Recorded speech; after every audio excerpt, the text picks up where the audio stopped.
What's going on, guys?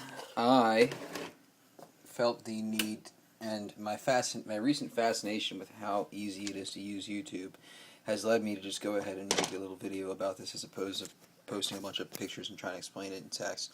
But what I've done here, and don't get too excited yet because we're still in the prototype phase, but what I think I've done is essentially eliminated blow-by. And by doing that, sealed the firing chamber, making this, by I guess definition, closed breech.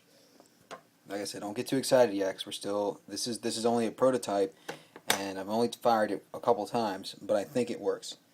Now, and I don't have a chronograph though, unfortunately, but I do have a phone book over there that I've shot, and it went about halfway through on 850 psi.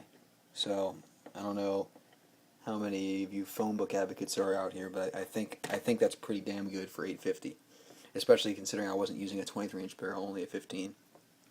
What I've done here is I've taken a metal eyelet, and between the Dremel, the drill, and some nail setting tools and spreading and heating, I basically bastardized it to the point where it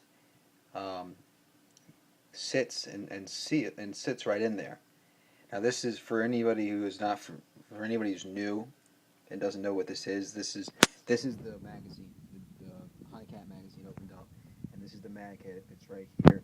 Your tank goes in here, gas goes up there and into here, and then the valve fits in the back, and boom, it goes right out the front.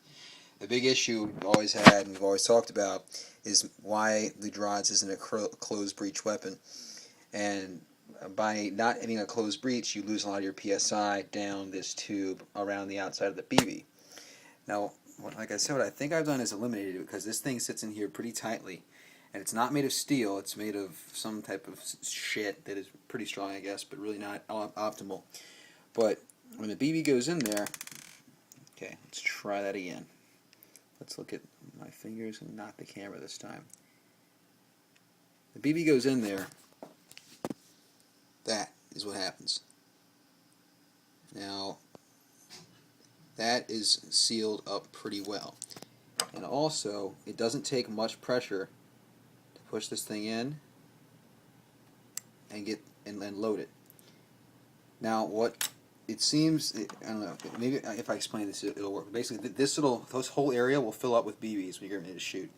And there will be one or part of two in this little space here.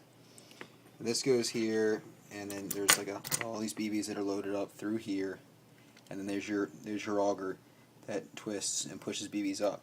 Now when the auger loads all the BBs, this whole chamber here, this whole area is full of BBs, and it's pressed right here against the spring, which is also full of BBs. And it's moving a little bit now, but when this thing is full of BBs and it has a BB here, there's steel in between these springs, so this thing will not move back. If you've ever tried to push the BB back in or push one down when this thing is locked, it doesn't move. So basically we have this piece right here with the BB that sits right in the center and basically has no space around it where the BB is locked and cannot move. So when this valve opens and fires, there is no, first of all, there's no room for any air to move around the BB, and second of all, the BB is locked, it's not going to move, so it's basically like a wall. So what I'm thinking is happening here, and this is why I'm so excited just to post this, is that when you fire, we're not having any air come down here. No air coming out of there. All of the whatever 1,000 or 15, 14, 1,600 psi should be going right out the front, and in turn that means a much more powerful gun. Now, who the hell knows if this actually works? I only shot a fucking phone book one time with it, but the concepts and theory seems sound to me, and I've acted on it and I have a prototype now. So the next steps are to actually do some real testing and see what the feasibility is of this. And one of the reasons I posted this other post asking for that measurement is that there is a ridiculously stupid company, and I'm so glad that they're here, but they are the stupidest fucking company ever, that all they do is manufacture millions of different types of these little grommets and eyelets. And I don't know how the hell they're still in business, because I don't feel like there's a very big market for that.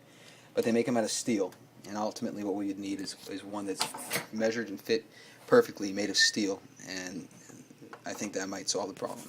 So there you go. Look, listen, and thank and whatever. So, bye.